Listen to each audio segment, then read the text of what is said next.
Velkomin aftur í taktíkina. Við erum að ræða afreksvæðingu og það er mjög áhugavert að heyra sjónarhorn einhvers sem hefur í rauninni staðið í þessum sporum sjálfur. Hún María Finnbogadóttir er komin til mín, hún er skíðadrottning, afrekskona á skíðum. Velkomin María. Takk fyrir. Takk fyrir að koma. Bara mín ánægjan. Heyrðu, mér finnst svo áhugavert að heyra hvernig er að vera í rauninni mjög ungur, fara að heiman og í rauninni ákveða að maður ætli að verða bestur í einhverju og bara fara og gera það svona ungur. Það er erfitt að svara þessu, því fyrir mig hefur alltaf verið bara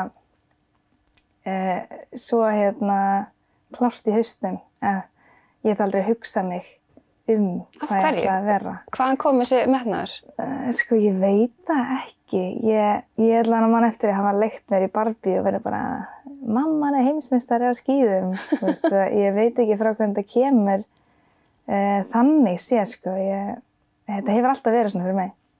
En hvernig er það þá? Þegar maður er í rauninni eins og þú, búin að í rauninni bara sjá þetta fyrir þér frá því þú varst pínu lítil. Hvernig er það þegar eitthvað kannski gengur ekki alveg eins og þú vildir eða þú meiðist eða eitthvað svona mótlæti?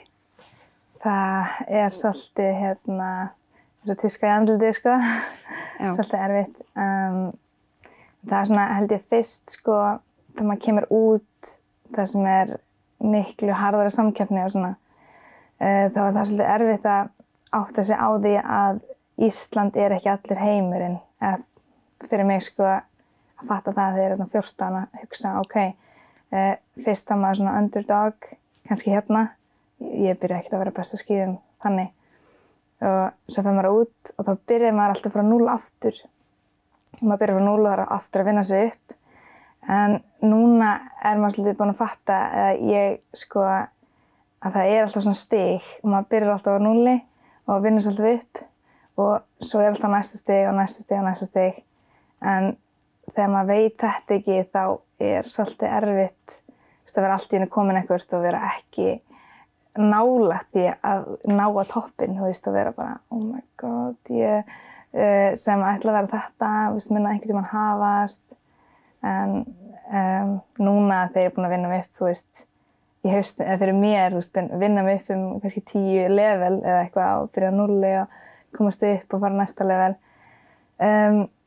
Þá hugsa ég svona, þetta er núna bara verkefnið og svo verður maður betri, Þannig að það er svolítið, ég er búin að komast að því fyrir mig allavega. Já, en þegar þú lendir í einhverju svona mótlæti, dettur þér einhvern tímann í hug, bara af hverju er ég að þessu?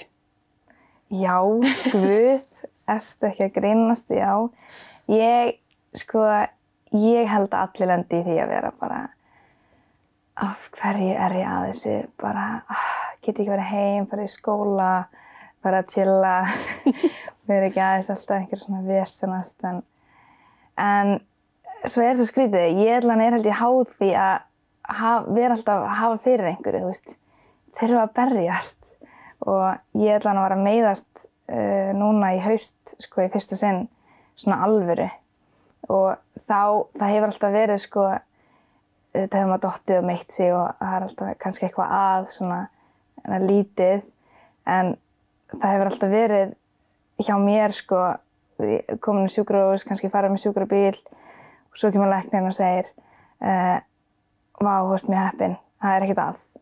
Og þegar ég meiddist núna, þá er svolítið löng bið í að það kom þyrla að sækja mig, við förum á sjúkrahúsið og það fara allir að brosa og ég hugsa aftur bara, vá, ég er ótrúlega heppin, ég er aftur heppin, yes. Og svo kemur læknirinn og segir, heyrðu, það er bara krossbandið. Og þá bara, hrundi heimurinn minn bara, nei, ég var ekki heppin, Og ég bara, ég var ekki heppin núna, hvað næst? Og ég aldrei gengið gegnum að vera meiddur og mega ekki gera neitt. Þannig að það var rosalega skrítið.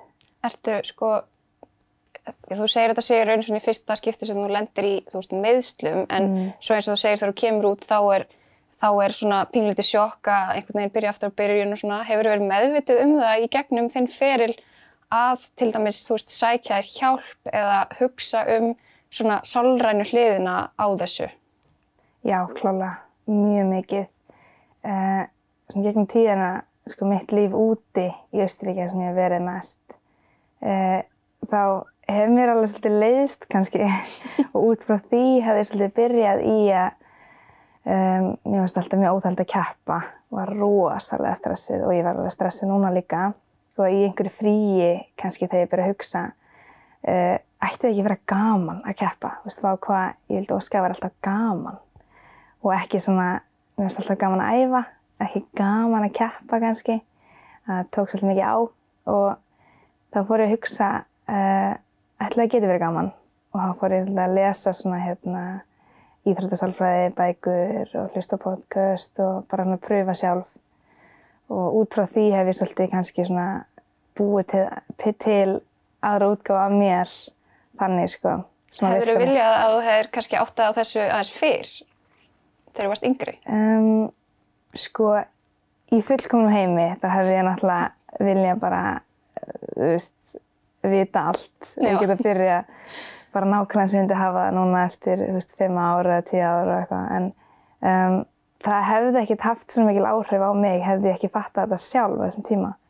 Þannig að ég hugsa allavega allt líf mitt íþróttalega séð eða persónlega að það allt eins og það á að vera að því maður fattar þetta sjálfur og læra þetta sjálfur. Þannig að nei, ég hugsa ég hefði ekkert viljað vita þetta fyrr, sko. Nei. Eða svona, myndi ég segja. En sko, mælirðu með þessu? Mælirðu með því fyrir, nú erum við tölum við sko afreksvæðingu, að þú veist, það farið að rauninni koma með svona afreksmiðaða þjálfun á krakka þegar þeir eru mjög ung. Já. Þá erum við að tala miklu yngri til dæmis heldur en 14, við tala kannski 8, 9, 10 ára. Mælirðu með þessu? Nú get ég bara sagt frá sjálfum mér. Og það sem ég búin að fatta núna að ég hef grætt rosalega miklu á því að fara í gegnum lífið eins og ég geri það, afreksmiðað.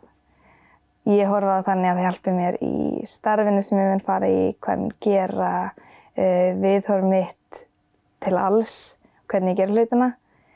En mér finnst annað að vera að þvinga þetta upp á krakka.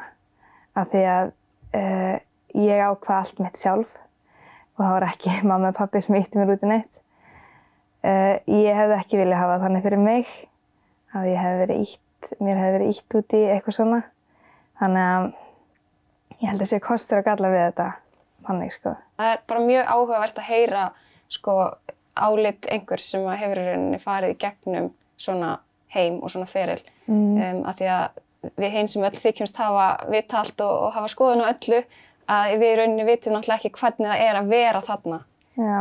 Í þessum aðstæðum sem þú hefur náttúrulega verið í og munt verið í áfram af því að þú ert að fara að rífa upp úr þessu krossbandastætti og halda áfram. Spurning. En það ekki? Jú. Gangið vel og takk kærlega fyrir að koma í þáttinn og segja okkur frá þessu. Takk. Þá er taktikinn ekki lengri að sinni. Takk fyrir að horfa. Mér langar að minna á að taktikinn alltaf aðgengileg á N4 safninu hjá Sjónvarpi Símans, á Facebook síðunni N4 Sjónvarp og á n4.is sem á allir okkar þættir. Verið sæl!